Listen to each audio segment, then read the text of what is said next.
Hi, and welcome to the first Prince of Persia development diary, direct here from Ubisoft Montreal. Today you're going to get to see some exclusive new content. First, how our open world structure works.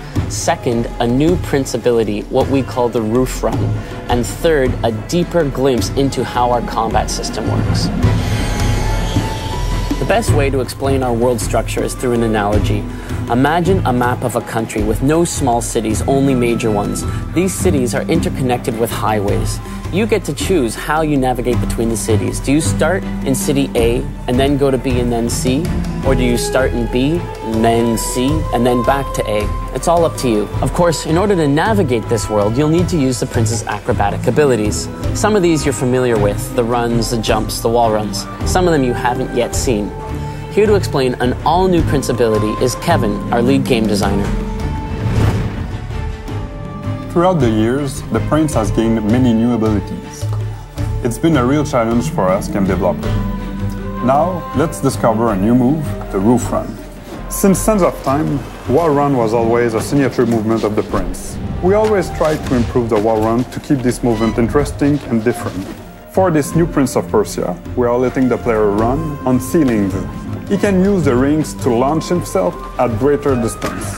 Some rings even lets the Prince perform a roof run to a vertical wall run, which gave us many new options. Now it's time to look at our top secret combat lab, where Thomas is practicing.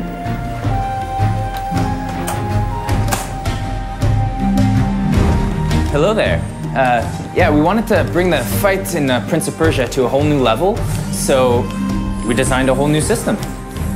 Our ambition was to add reactivity and strategy that's found in most fighting games.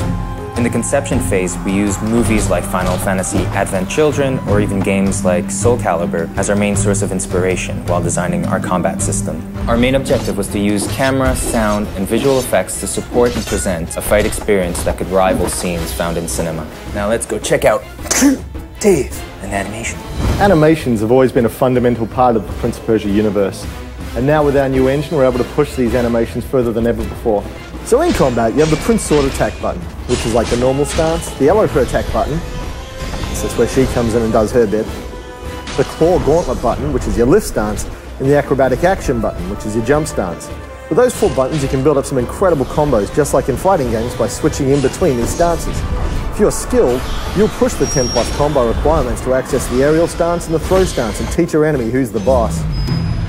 So Andrew is the guy responsible for writing this new installment of the Prince of Persia, and he's going to explain to you a little bit more about the bosses and about the sound design that's gone into making this game. For a new Prince of Persia, we obviously needed some new enemies. All of the enemies in this game stem from Ahriman, who's the dark god of corruption. There are the corrupted, who are Ahriman's lords, and also Ahriman's soldiers. Each of the characters is brought to life by the voice actors who've recorded thousands of different lines. Unlike previous games, the Prince and Elika have dialogue available, so you can choose when they interact. They call out when performing acrobatics, and you can even taunt enemies during fights.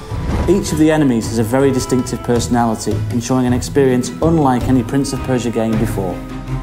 I hope you enjoyed this little tour of the studio and getting the chance to meet some of the development team members. Stay tuned for the next Prince of Persia development diary, where we'll have even more exclusive content for you.